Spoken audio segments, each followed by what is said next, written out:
Il-ħadd it-tajjeb, illum 17 ta' Marzu, il-ħames ħadd ta' Randan, nilqakom għal din il-qudiesa mill-Knisja Parrokkjali ta' San Leonardo f'Ħalkirkop, immexxija mill-Arċisqof Charles Scicluna. Jikkonċelebra il-Kappillan Dun Martin Cardona.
L-isem tal-Missieru, tal-Iben u tal-Ispiritu Santu, Amen. Il-paċi ma'kom. Wasanna fil-ħames ħadd tar-Randan. Bħallum ġimgħa nibdew il-ġimgħa mqazza, il-ġimgħa li ġejja aħna l-Maltin ninġabru bqima lejn il-Mama ta' Ġesu addolorata d-Duluri huma ġranet tassew qaddisa għalina l-Maltin u l-Awċin. Bħalma għamilt il-ġimgħa li għaddiet nixtieq nirringrazzja l kull min fid-djar tagħna, anke fit-toroq tagħna jixel is-salib imqaddes bħala sinjal ta' qima u ta' devozzjoni.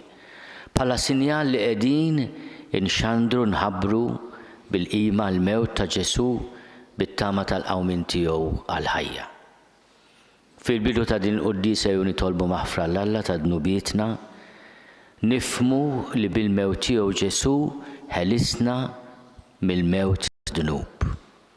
Mulej ħniena, Kristu ħniena, mulej ħniena. Eħenna lina Alla li jista' kollox jafrinna dnubietna u jwassalna l-ħajja ta' dejjem. Nitolbu. Mulej Alla tagħna għatina l-għajnuna tiegħek biex bil-ħeġġa kollha ta' qalbna ngħixu b'dik l-istess imħabba li wrina ibnek meta kien moti għall-mewt għalina. U li Alla u miegħek jgħixu jsaltan flimkien mal-Ispiritu Santu għal dejjem ta' dejjem.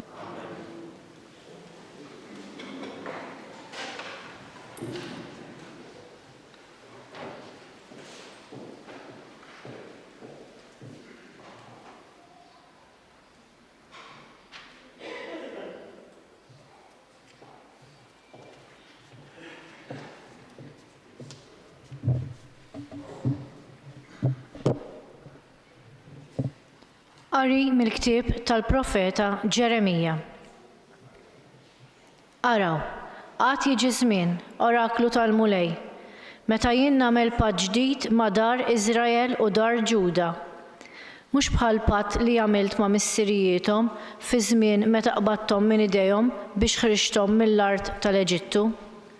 Il-patt tiegħi li huma kisru, għalkemm jien kont l-arus tagħhom, oraklu tal-mulej. Imma dan ikun patt li qed nagħmel ma' dar Iżrael wara dawk il-jiem, oraklu tal-mulej. Inqiegħed il-liġi tiegħi fosthom u niktibha f'qalbhom. U jien inkun Alla tagħhom u huma jkunu l-poplu tiegħi. Ma jgħallmux iżjed lil xulxin u ħadd ma jgħid lil ħuh ara fil-mulej, għaliex il-koll kemm huma jkunu jafuni, miż-żgħir sal-kbir, oraklu tal-mulej. Għax jien naħfrilhom ħżunithom, ħtijietom ma niftakarhomx aktar. Il-kelma tal-mulej, inroddu ħajr lil Alla.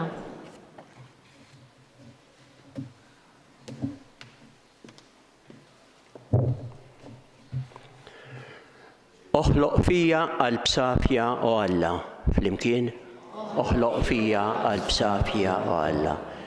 Ikollok ħnina minni o Alla fi tjubitek, fil-kobor tal-ħnina tiegħek ħassar ħtijieti. Aħsinni kolni mill-ħtija tiegħi, naddafni mid-dnub tiegħi. Flimkien, oħloq fija qalb safja o Alla. Oħloq fija qalb safja o Alla, u spirtu qawwi ġeddet fija. La twarrabnix minn quddiemek, tneħħix minni l-ispirtu qaddis tiegħek. Flimkien, oħloq fija qalb safja o Alla. Rod li lena tas-salvazzjoni tiegħek u bi spirtu qalbin wettaqni lil mitinbin nagħllem triqatek u l-ħatjin jerġgħu lura lejk. Flimkien, oħloq fija qalb safja o Alla.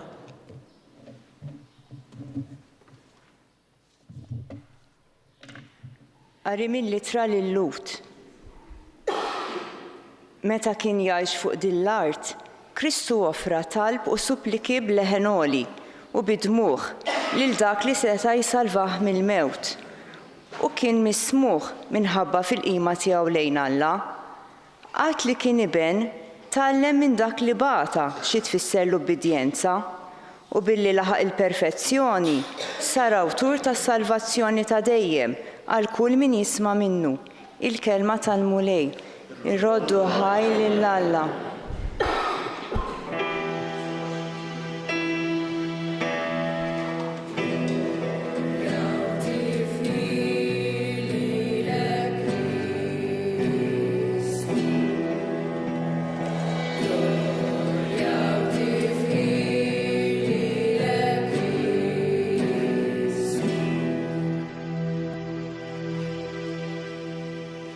Jekk xi ħadd irid jaqdini, u għandu jimxi warajja, u fejn inkun jien, hemm ukoll ikun il-qaddej tiegħi.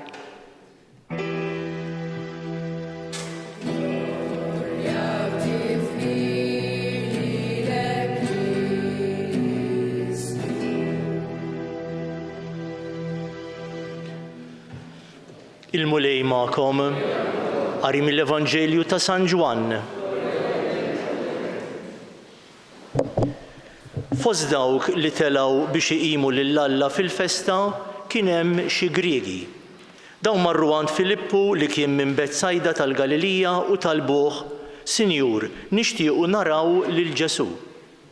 Filippu mar jgħid lill-Indri, imbagħad Indri u Filippu marru jgħidu lil Ġesu. U Ġesu weġibhom, waslet is-siegħa li fiha bin il-bniedem ikun igglorifikat. Tassew ngħidilkom, jekk il-ħabba tal-qamħ ma taqax fl-art u tmut, hi tibqa' weħidha, imma jekk tmut tagħmel ħafna frott. Min iħobb li l-ħajtu jitlifha, imma min jobgħod lil ħajtu f'din id-dinja iħarisha għal ħajja ta' dejjem.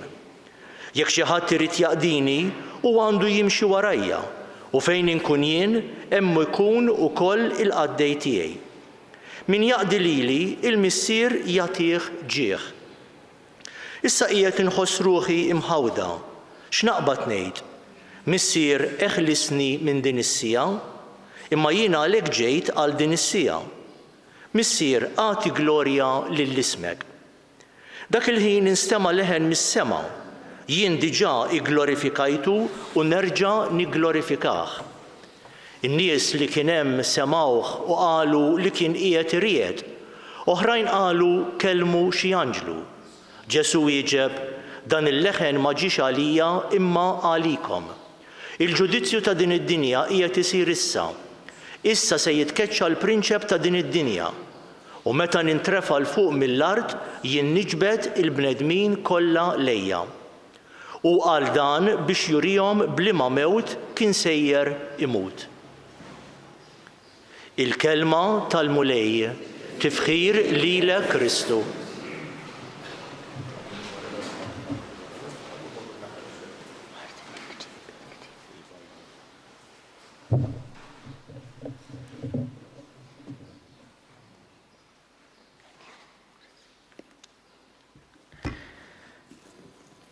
Is-silta li għadna kemm smajna u li qara l-Kappillan Fader Martin tibda propju bil-kurżità ta' xi Griegi li ma kinux lut, ma kellhomx il-fidi tal-poplu Judi, kienu pagani. Imma jisimgħu b'dan ir-raġel li qiegħed jgħallem, ifejjaq, li qajjem ukoll lin-nies mill-imwiet. Għaliex il-qari li smajna llum propju fil-Vanġelu ta' San Ġwan isseħħ wara li Ġesu jqajjem lil Lażru l-ħabib tiegħu mill-imwiet. U dawn għalkemm huma pagani jitqanqlu bil-kurżità. Huma Griegi u jikkuntattjaw żewġ apostli tnejn minnhom li l-isem tagħhom huwa mill-Grieg, Filippu u Indri. Filippu u Indri għalkemm huma tnejn mit-12 isimhom mhux Ludi imma isem Grieg. B'xi mod kien kuntatt mal-Griegi għax kienu ġejjin mill-Galilija li kienet ambjent miftuħ ħafna għall kulturi kollha tal-Mediterran. U Ġesu jitqanqal meta jisma' li anke il-pagani jixtiequ jarawh u jifhem li waslet is-sija. Nistgħu ngħidu li l-Vanġelu tal-lum iħabbrilna dan il-mument importanti fil-ħajja ta' Ġesu. Ħafna drabi nisimgħu anke meta kellem lil mama tiegħu fit-tiġ ta' Kana ma waslitx is-sija, is-sija tiegħi għadha ma waslitx. Ma kinitx waslet is-sija tiegħu, kemm il-darba nisimgħuha din l-espressjoni. Imma llum differenti. Illum stess jgħid waslet is-sija. U x'inhija din is-sija? Jekk mhux is-sija tal-mewt u l-qawmin tiegħu mill-imwiet. U Ġesu biex jispjega x'inhi din is-sija jusa diversi tixbiegħat. Nistgħu ngħidu li fil-Vanġelu tal-lum għandna sensiela ta' tixbiegħat li jippruvaw jispjegawna xi tfisser il-mewt ta' Ġesu, xi jfisser il-qawmin tiegħu mill-imwiet. L-ewwel li juża Ġesu hija t-tixbija tal-ħabba tal-qamħ. U jgħid hekk, il-ħabba tal-qamħ tibqa' weħedha imma jekk taqa' fl-art u tmut hija tagħmel ħafna frott. Qed jitkellem dwar proċess naturali. Il-ħabba tal-qamħ tibqa' sterili ma tagħmilx frott jekk tibqa' weħedha, b'xi mod tingħalaq fiha nfisha. Imma bil-proċess tad-difna tagħha fil-ġuf tal-art, hi ma tibqax weħedha, tgħaddi mill-proċess tal-mewt imma wkoll tal-ħajja ġdida. U minn qamħa, minn żbula waħda, minn ħabba waħda, issir żbula mimlija ħabbiet ta' qamħ. U allura qed jgħidilna jiena imsejjaħ u din is-sija tiegħi li immut nagħti ħajti biex ma nibqax waħdi, inkun il-bidu ta' familja kbira. Jitkellem ukoll dwar it-telfa ta' ħajtu. Min jitlef ħajtu isiba. U hekk qed jagħmel fil-ġimgħa l-kbira qed jagħti ħajtu, jitlifa imma jerġa' jakkwista. U b'xi mod b'dawn it-tixbiegħat qed jgħallem lil kull wieħed u waħda minna dak li tlabna għalih hija grazzja kbira li tlabna għaliha fil-bidu ta' din il-quddiesa fit-talba li ta' kull sena nitolbu fil-5 ħadd tar-Randan. Xi tlabna aħna fil-bidu ta' din il-quddiesa? Ejjew nisimgħu ftit it-talba tal-Knisja li l-knejjes kollha fid-dinja Kattolika qed jitolbu magħna illum. Atina l-għajnuna tiegħek Mulej biex bil-ħeġġa kollha ta' qalbna ngħixu b'dik l-istess imħabba li urina ibnek meta kien moti għall-mewt għalina. X'qegħdin ngħidu?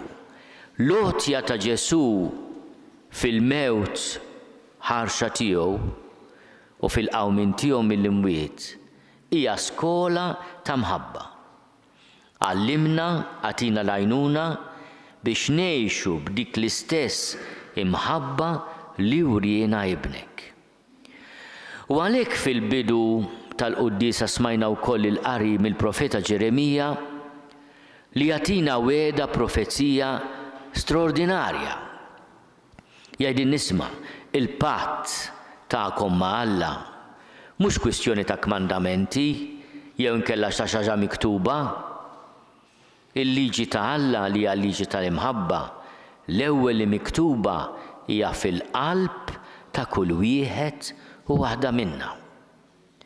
U allura aħna nħarsu lejn Ġesu msallab u xuxtat lejn l-Umm addolorata wieqfa ħdejn is-salib ta' bina. Ejjew nistaqsu lil nfusna. Bliema tip ta' mħabba qiegħed ngħix jien. Għandix nitgħallem f'dan ir-Randan, f'din il-ġimgħa l-kbira dwar il-prezz u l-frott tal-imħabba? Il-Vanġelu tal-lum ma jiċħadx ukoll id-dieqa ta' Ġesu. L-għotja tiegħu mhix għotja irħisa, mhix għotja taċ-ċajt, hija għotja li fil-ħruxija tagħha toħloq fih ansjetà kbira. Qiegħed nitħawwad u x'naqbad ngħid biex il-Mulej jeħlisni minn din is-sija ta' umiljazzjoni, ta' tbatija, ta' mewt. Imma jien għalhekk ġejt għal din is-sija. U l-Mulej, il-missier, isemma leħnu bħal m'għamel fuq it-Tabor u fil-mument tal-Magħmudija ta' Ġesu biex jikkonferma lill-ibnu fl-ubbidjenza tiegħu. Għaliex l-għotja ta' Ġesu hija din li jobdi r-rieda tal-missier. Xi ħaġa li lilna allimilna meta allimna nitolbu hekk. Missier, jitqaddes ismek, tiġi saltnatek, ikun li trid int kif fis-sema hekk da fl-art. Ikun li trid int. Mela aħna kull talba li nagħmlulu l-Mulej fejjaqni għaddi l-tifel mill-eżami, għamel li jiena ikolli ħajja twila. Daw it-talb kollha li nagħmlulu l-Mulej, kollu talb tajjeb, imma sottomess għal dik it-talba li għallimna u li jgħix u stess. X'naqbad ngħid? Tkun magħmula r-rieda tiegħek. Min jaqdi lili għal Ġesu, il-missier jagħtih ġieħ. Aħna kif se nkunu għaddejja tal-imgħallem? Billi nimitawh. Illum neżaminaw lil nfusna l-aħwa fuq l-imħabba tagħna. L-imħabba tagħna min qiegħda titgħallem? F'liema skola marret?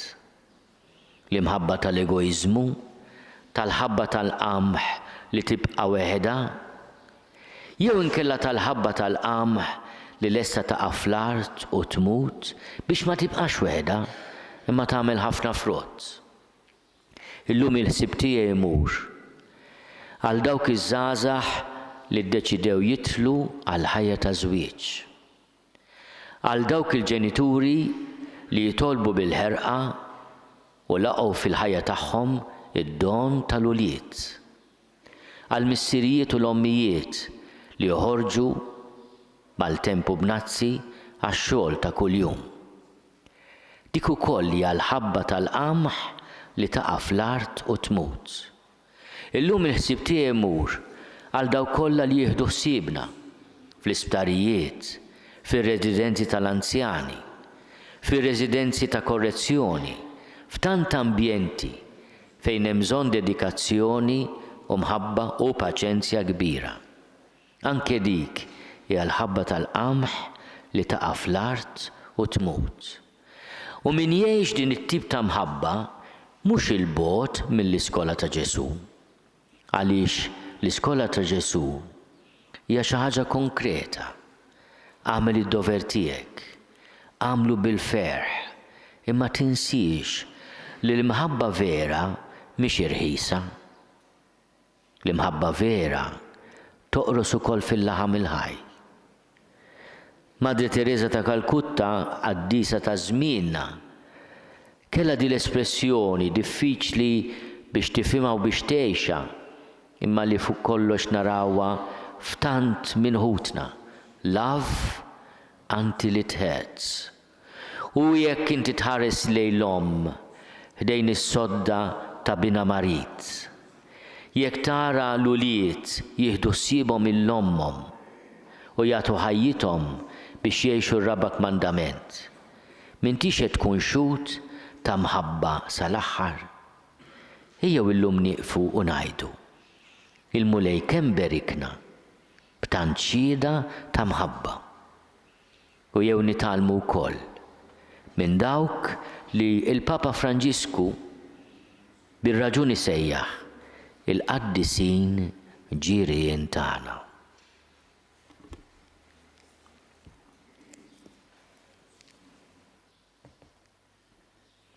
Jiena nemmen f'Alla wieħed il-Missier li jista' kollox, li ħalaq is-sema u l-art, dak kollu li jidher u dak li ma jidhirx. U f'Mulej wieħed Ġesu Kristu, iben waħdini ta' Alla, imnissel minn Missier qabel kull żmien. Alla minn Alla, dawl minn dawl, Alla veru minn Alla veru. Imnissel mhux magħmul, natura waħda mal-Missier u bih sar kollox. Niżel mismewiet għalina l-bnedmin u għal-fidwa tagħna. U għal-ġisem bis-seta tal-Ispiritu Santu minn Marija Verġni u sar bniedem. Salbuh għalina bata taħt Ponzju Pilatu, miet u difnuh. U fit-tielet jum qam minn bejn l-imwiet skont il-kodba mqazza. U tela s-sema u qiegħed fuq l-lemin tal-Missier. U għandu jerġa' jiġi bil-glorja biex jagħmel ħaq mill-ħajjin u mill-mejtin. U s-saltna tiegħu ma jkollix tmiem. U fl-Ispiritu Santu mulej li jagħti l-ħajja li ġej mill-Missier u mill-Liben, li hu meqjum mweġġa' flimkien mal-Missier u mal-Liben u li tkellem b'fom il-profeti. U fi Knisja waħda, qaddisa, kattolika, apostolika, nistqarma mudija waħda l-mafra ta' dnubiet u nistenna l-qawma mill-imwiet u l-ħajja ta' żmien li ġej. Amen. Ew resqu t-talb tagħna quddiem il-Missier u nitolbuh li nidħlu fl-iskola ta' mħabba li għal iskola ta' Ibnu Ġesu. Nitolbu. Nitolbu għal daw kollha li fil-vokazzjoni tagħhom għażlu li jagħtu ħajjithom bħal ħabba tal-qamħ li taqa' fl-art u tmut u tagħmel ħafna frott. Nitolbu.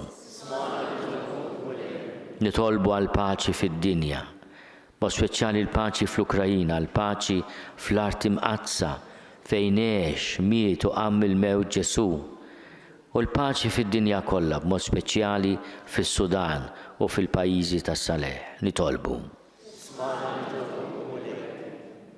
Nitolbu għalina l-koll biex il-mulej ifejjaq il-pjagi tar-ruħ tagħna, jatina dak kollu li għandna bżonn fir-ruħ u fil-ġisem bi Kristu Sidna. Amen.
Itolbu ħuti biex is-sagrifiċċju tiegħi u tagħkom ikun joġob lil Alla l-Missier li jista' kollox. Qalbu lejn idejk is-sagrifiċċju għat-tifħir u glorja ta' ismu għal ħtiġijiet tagħna u tal-Knisja mqazza kollha tiegħu. U Alla li tista' kollox ħati widen għat-talb tagħna u bis-saħħa tal-sagrifiċċju li nofrulek naddaf lil qaddejja tiegħek li minn għandek ħadu t-talim tal-fidi nisranija bi Kristu Sidna. Il-mulej ma'kom. Nerfgħu lubna l-fuq. Niżuħaj l-mulej Alla tagħna. Sewwa u xieraq tas-sew mulej missier qaddis Alla ta' dejjem li tista' kollox. Tajjeb u taġid tas-salvazzjoni tagħna li dejjem kullimkien irrodulek ħajr.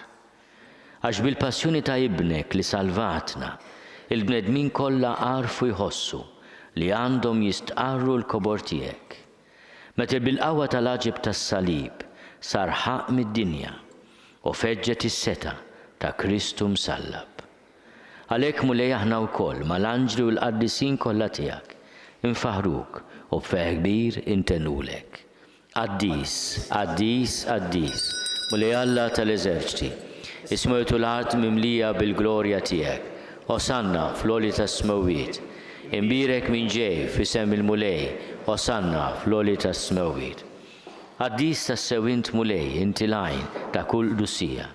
Qaddis għalhekk nitolbuk dawn l-offerti bil-barka tal-Ispirtu tiegħek biex isiru għalina l-ġisem u d-dem ta' Sidna Ġesu Kristu. Li meta kien sejnjata biex mirraj ħibati ħal-ħobs ratti l-ħajr qasam tali disċipli tiegħu u qal ħudu u kulu l-koll minn dan, għax dan huwa ġismi li jingħata għalikom.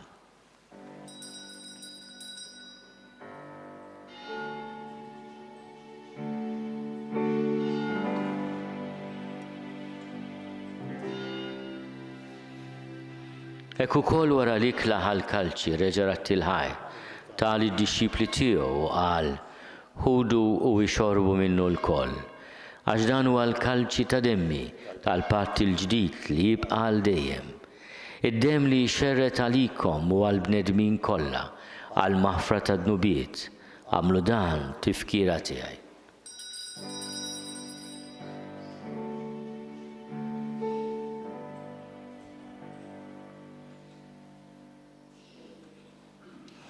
Dan hu l-misteru tal-fidi.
Għalhekk aħna nagħmlu dan tifkira tal-mewt u l-qawmien ta' Sidna Ġesu Kristu.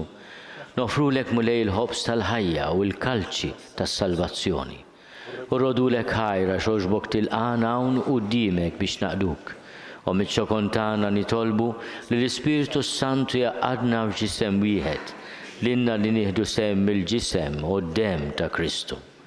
Ftakar mulej fil-Knisja tiegħek imxerda mad-dinja kollha. Wettaqa fl-imħabba fl-imkien mal-Papa Franġisku, miegħi qaddej tiegħek mingħajr ma jissoqli, mal-isqof Joseph li qed jgħinni, mal-Isqof Anton u mal-Ministri tiegħek kollha. Ftakar ukoll fħutna li raqdu bit-tama tal-qawmien, ftakar fil-mejtin kollha. Daħlhom quddiemek fid-dawl tas-seb tiegħek.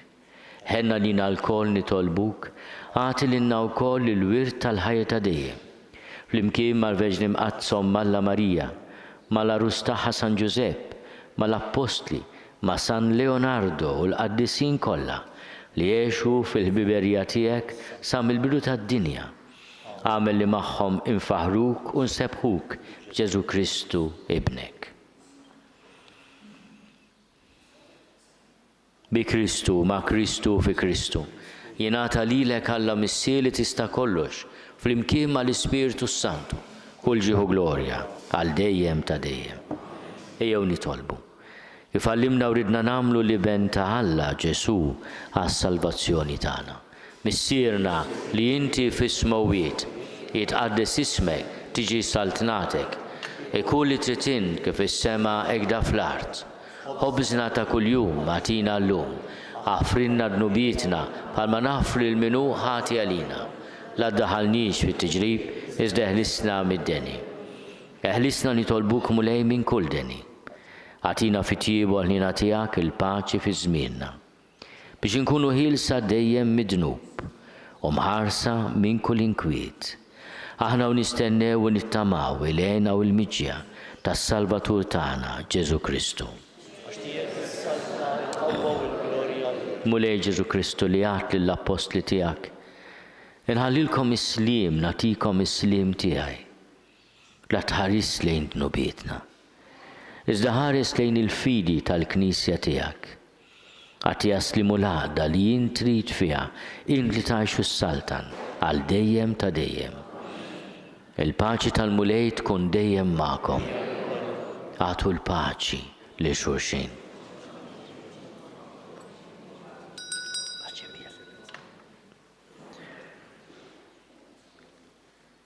Il-ġisem flimkien mad-dem ta' Sidna Ġesu Kristu jkunu jiswew lilna li se nitqarnu bihom mal-ħajja ta' dejjem. Ħaruf Talla li tneħħi n-nubiet tad-dinja ħenna lina. Ħaruf Talla li tneħħi n-nubiet tad-dinja ħenna lina. Ħaruf Talla li tneħħi n-nubiet tad-dinja għatina l-paċi. Mulej Ġesu Kristu bin Alla l-ħaj. Bil-mewt tiegħek kif rid minnek il-missier u bil-ħidma tal-Ispiritu Santu. Intajt il-ħajja lid-dinja. Dan il-ġisem u d-dem għaddis tiegħek.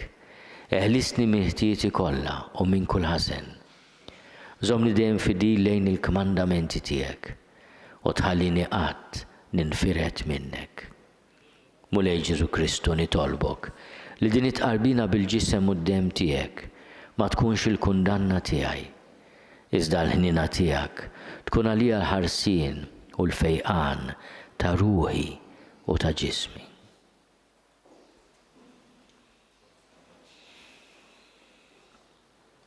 Danu l-ħaruf Talla, danu li neħid nubiet tad-dinja. Ħenin dawk li huma mistiedna l-ikla tal-ħaruf. Mulej ma jistgħolix tidħol taħt is-saqaf tiegħi, iżda biss kelma waħda u ruħi tkun ifeha.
Glorja lill-Missier u lill-Iben u lill-Ispirtu Santu.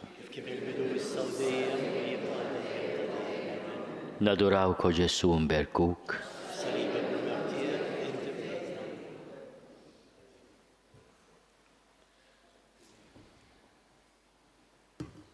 Nitolbu.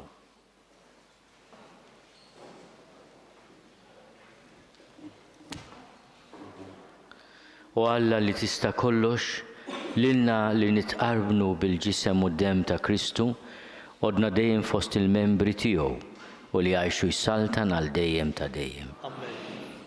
Qabel nagħtikom il-barka nixtieq nirringrazzja lill parroċċa Żiża ta' San Leonardo Ħalkirkop, il-post fejn twildet il-mama, fejn żewġet, fejn trabbiet. U nixtieq ukoll nirringrazzja ħafna lilek, Father Martin, lil kor, lil min qara, lil kull membru ta' din il-parroċċa Żiża. Il-mulej magħkom. Iberikkom Alla li jista' kollox, il-Missier u l-Iben u l-Ispirtu Santu. Morru fil-paċi ta' Kristu.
Wasalna fit-tmiem il-quddiesa tal-lum mill-Knisja Parrokkjali ta' San Leonardo f'Ħalkirkop li nbniet fl-1500.